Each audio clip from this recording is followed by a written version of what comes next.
Hello, and thank you for joining us. This is No Soundbites Allowed, and I am your host, Michael Voss, Dragon of the Southern Tier. I'm happy to be with you today to discuss a very important issue, something that's been affecting America since the very beginning of 2021. That's our international policy. It is the impact of the Biden-Harris administration, not only on the United States, but on the entire globe. Now, for most of 2021, the amassed news media have done everything they can to minimize and distract from the international policies of the Biden-Harris administration, and with good reason for that. Because every time that they have paid attention, we've seen things like the Afghan fiasco. We've seen things like the confrontation between Biden and Vladimir Putin. We've seen many issues that have gone very negatively for the nation. So we've been treated to many distractions, like the Jussie Smollett hoax. But when we focus on what is going on with the international policy and the implications it has had, we reach troubling conclusions. We're going to explain what we mean in just a moment. But we do want you to know that this channel deals with long-form political commentary. And every Sunday at 2:30 p.m. Eastern Standard Time, we do a live stream with you, discussing the issues that affect you across the globe. Because we believe in the First Amendment. We believe in your right to speak and to be heard, whether on Facebook, on Twitter, DLive, YouTube, any of the social media outlets that the internet overlords allow. Whether or not your government agrees with it, we believe you have an inalienable right to free speech, and that you should be heard. And we are there every Sunday at 2:30 p.m. Eastern Standard Time to, in fact, hear everything that you have to say about these issues that are affecting us all. We hope to see you this Sunday at 2:30 p.m. To the subject at hand, which is the Biden-Harris administration and its efforts on the international policy. It's quite troubling when we look at it in completeness. And to truly understand this, and looking at it from the long-form manner, we need to step back first to 1938. Now, for many people, including myself, we weren't alive during that time, but we do have the records from there. And as you can see from the National Archives of the United Kingdom, I've put in front of you the comments of General Ismay in reference to Neville Chamberlain and his efforts to appease Germany in 1938. The conclusions of this conversation of the General Ismay to the British cabinet was in fact to state that the effort to appease Germany in providing parts of Czechoslovakia to the German army in 1938 increased the power of the German army. It increased the ability of the German army to expand its influence. At the same time, it gave the British a chance to build up their defenses on what was undoubtedly going to be a larger and perhaps global impact. General Ismay was mostly correct. And Neville Chamberlain, was wrong. Appeasement did not assuage the growth of Germany in 1938. It led to World War II. And it was correct by General Ismay that the additional time did allow the United Kingdom's forces the ability to build up an air force to help defend themselves against that onslaught that was World War II. How does that apply? Because we're looking today at the question of appeasement. Because on Tuesday, Joe Biden spoke with Vladimir Putin, again for the third time this year, on a critical issue affecting the United States and the world. And appeasement was a key factor. In fact, this wasn't the first time that we've heard about the offer of the United States to Russia of appeasement, of a condition of giving them land, to give them something so that they will stand down. In fact, this is a tried and true policy of the United States when it comes to North Korea and also with Iran. We offer things that they want, and we hope that that will stave off any further actions And in fact, looking at history, it has never worked. Not in 1938, not in Iran, not in North Korea, and we have no reason to believe that looking at Russia in 2021, that it will be any different. But let's go back to 7 years ago. In 2015, Vladimir Putin and Barack Obama were upset and engaging in a war of words over the actions of Vladimir Putin and Russia in trying to annex lands in the Ukraine, the eastern portion of the Ukraine, something that the United States and most of Europe were very, very against, and something that many felt broke international law. And this was something that was spoken about quite a bit, especially from The Guardian, which is a United Kingdom newspaper, internationally recognized.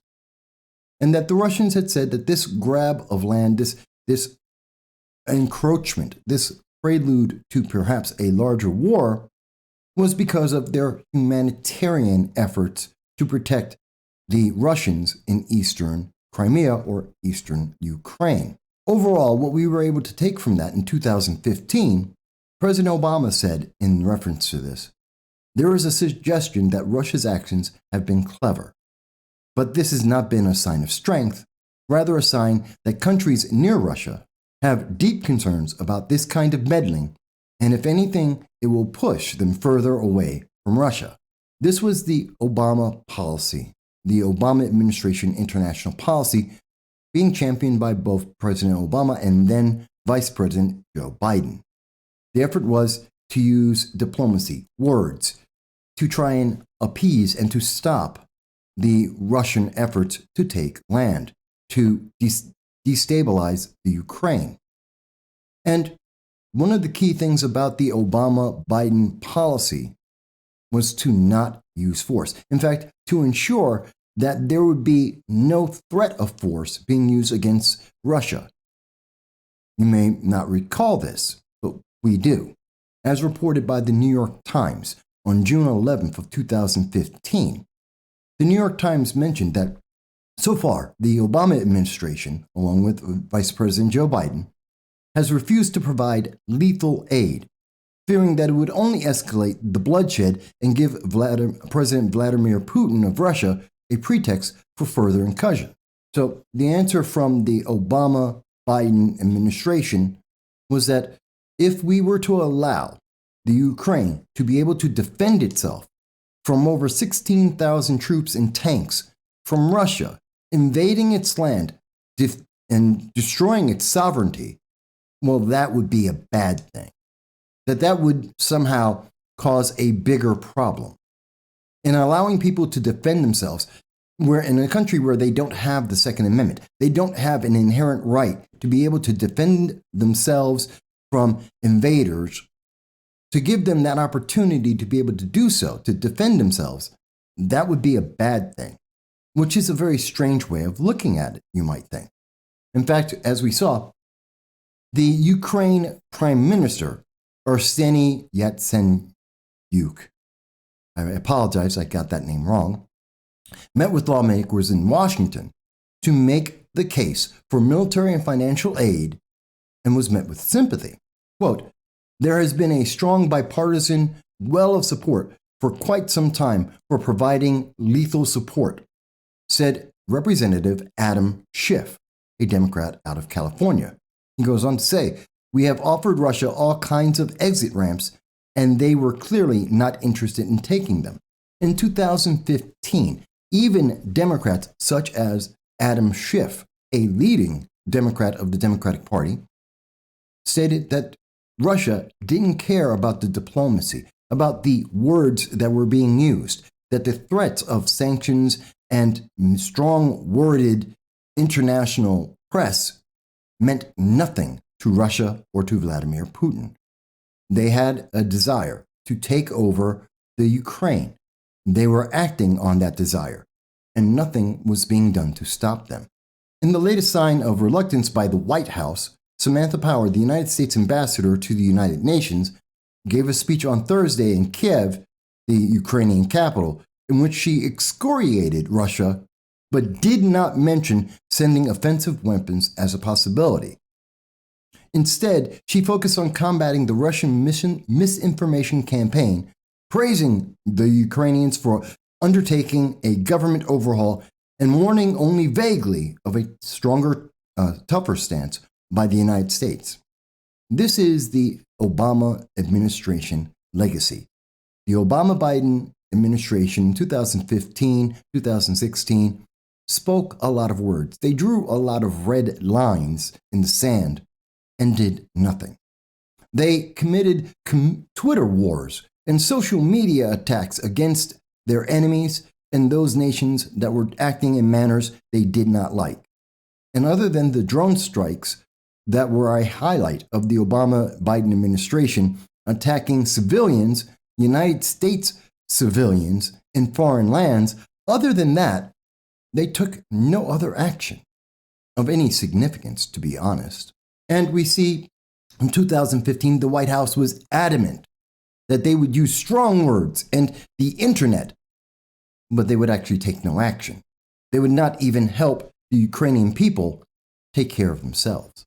In fact, if we look at this and we understand the history of what's going on, because what is happening in the Ukraine today is not new.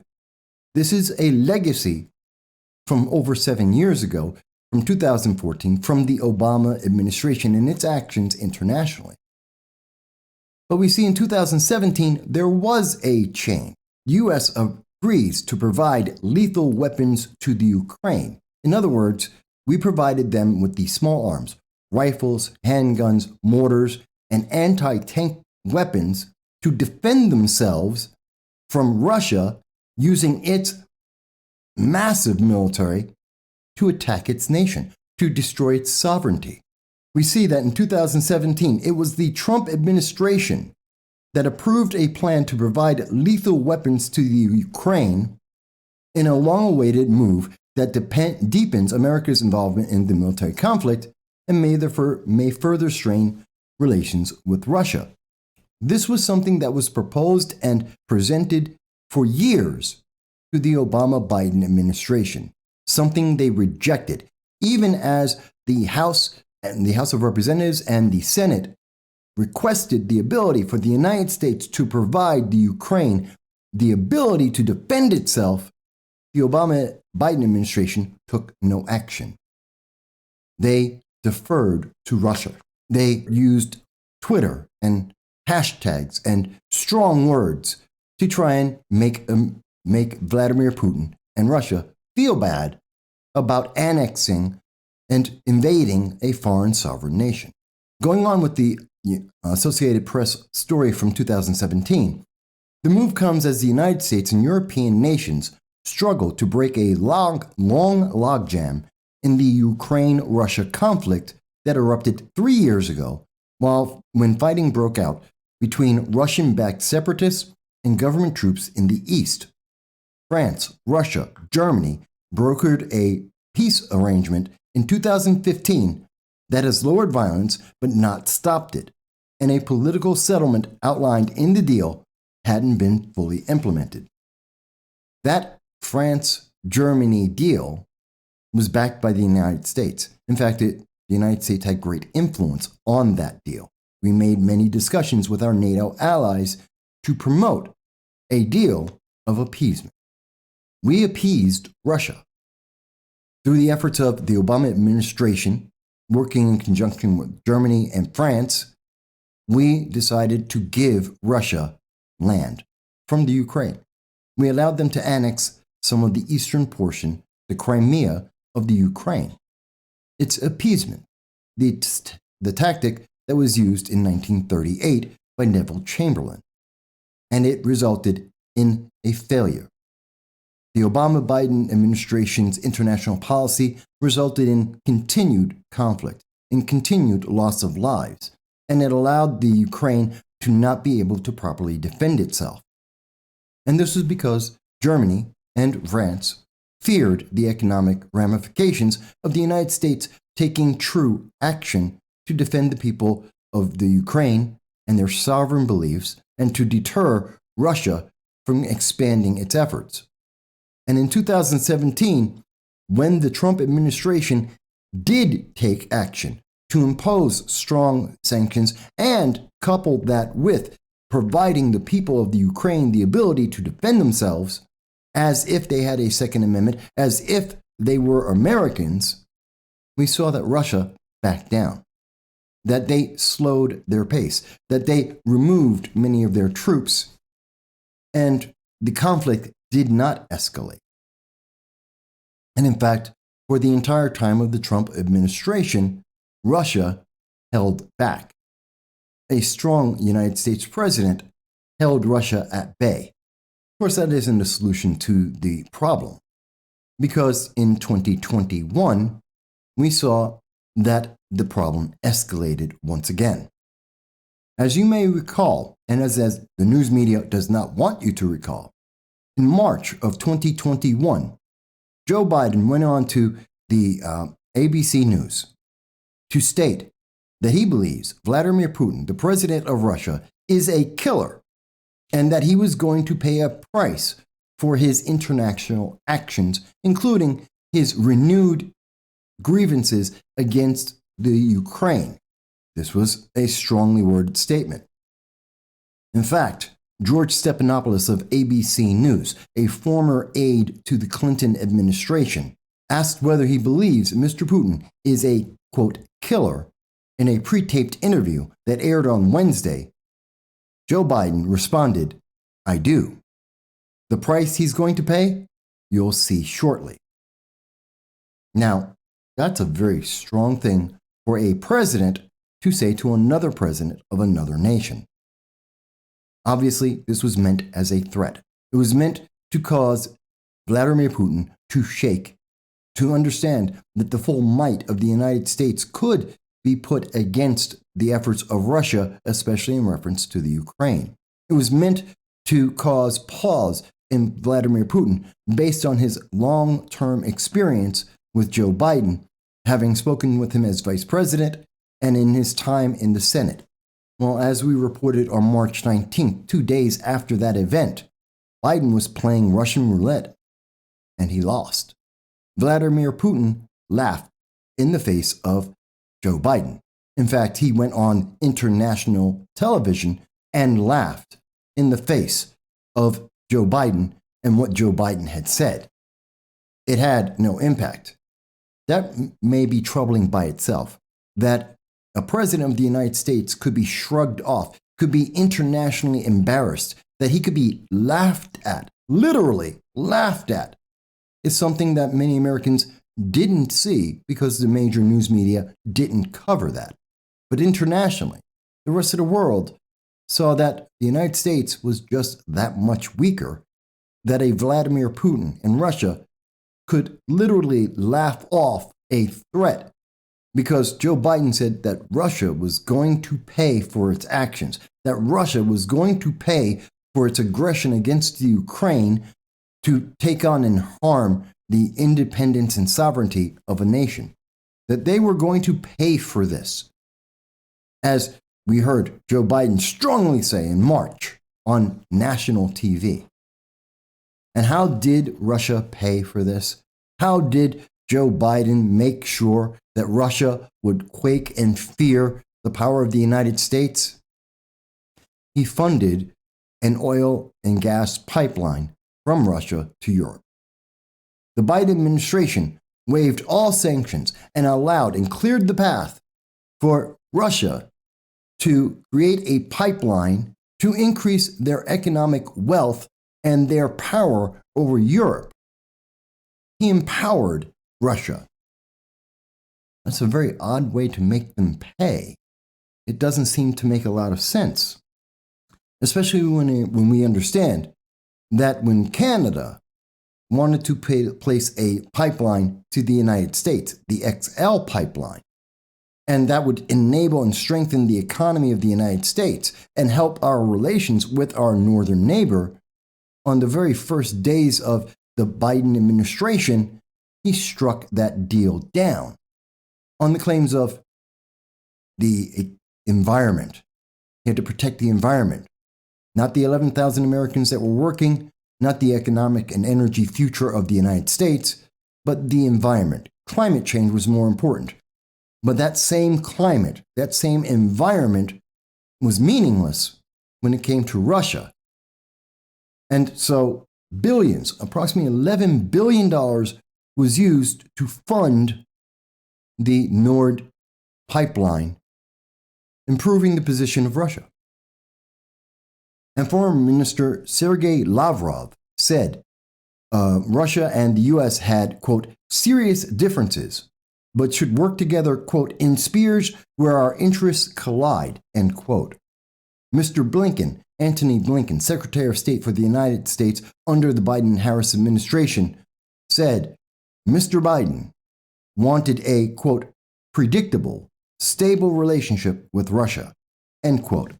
So this is what our State Department is working on, to create a stable relationship, a predictable relationship with Russia by empowering Russia, by improving its economy, and improving its negotiations with Europe, and enabling them to hold hostage, as was stated in 2017 by President Trump, to hold Europe hostage in the cold of winter, a tactic that they are using today in December 2021 against the Ukraine in turning off the very heat they need to fight the very cold winter, to allow the American people to be confident that the Ukraine would be safe and that Russia would not go forward, that the killer that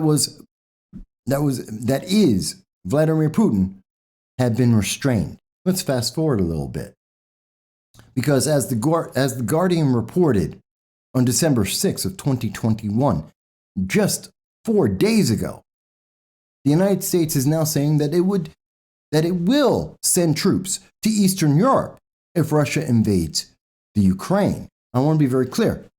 The United States, the Biden administration, with the full support of Joe Biden and Kamala Harris, has stated that the U.S. would send troops to Germany and into Europe, but not the Ukraine, as they put 80,000 troops on the border of the Ukraine, continuing their efforts that they started in 2014 under the Obama-Biden administration. The weakness of the Obama-Biden administration gave them leeway to go in, and they took land. They are now, under the Biden administration, Biden-Harris administration, are seeking to take more land. And the Biden administration is saying, we will defend Europe. But Europe is not under attack, the target of the annexation by Russia. And this provides little to no comfort to many people throughout Europe and the Ukraine. The United States is weak.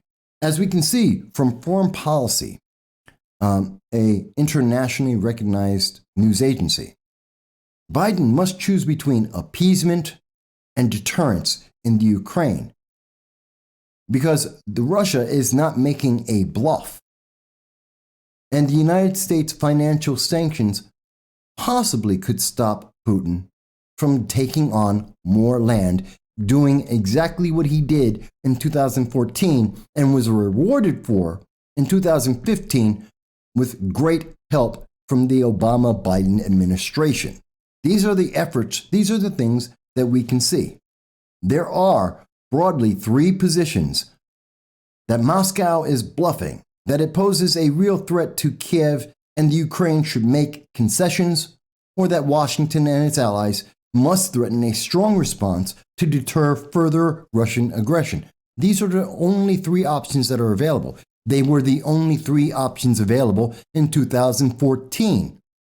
They are the only options that were available when President Trump was in office. These are the only options that were and are available to the United States. And the option that appears that the Biden-Harris administration will be taking is appeasement, to provide Russia with land to take it away from the Ukraine, to do what they did in 2014.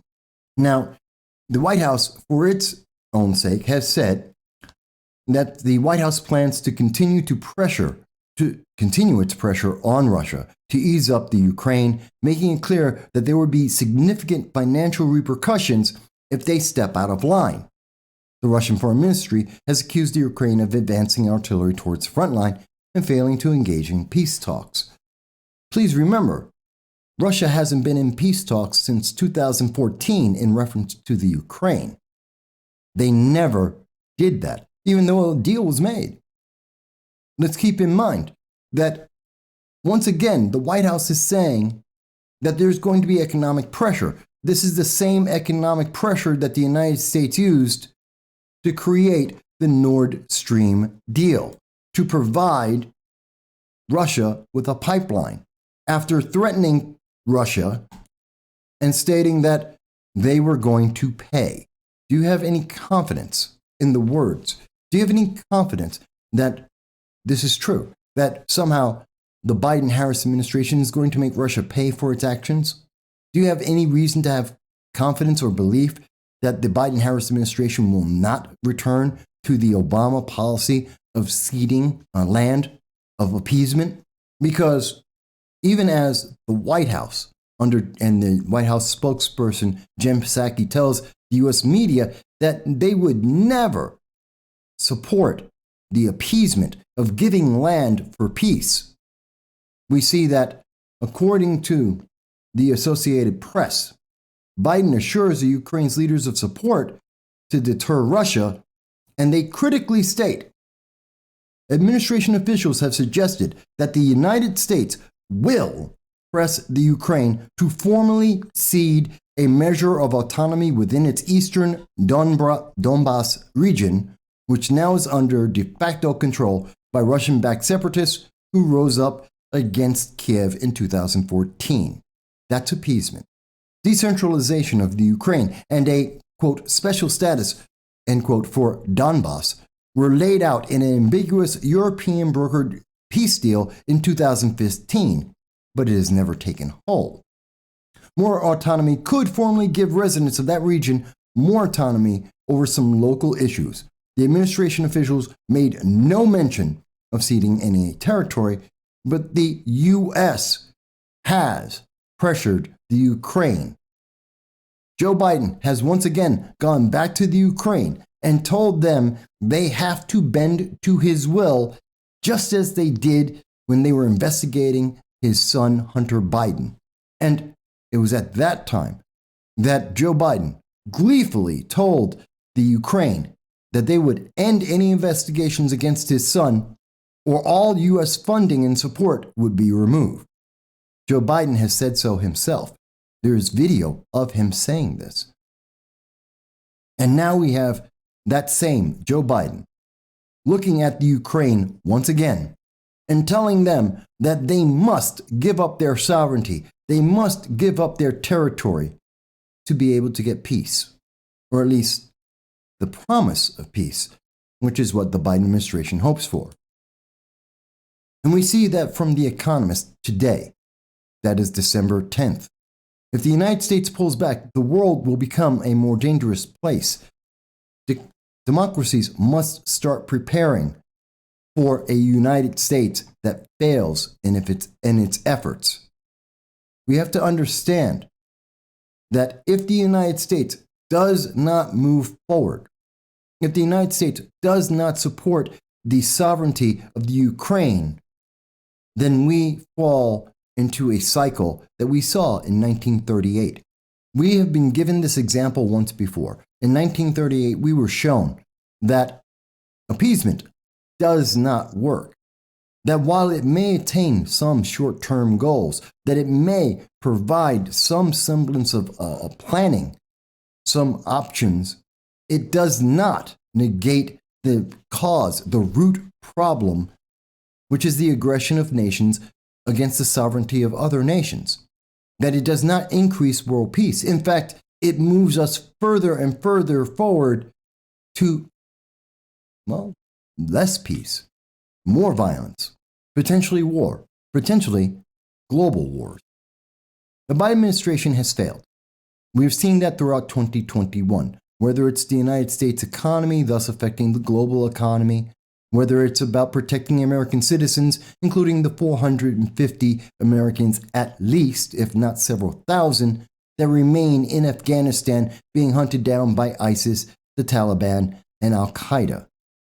We have seen that the Biden-Harris administration has failed on every front that they have proposed and every promise that they have made in 2020.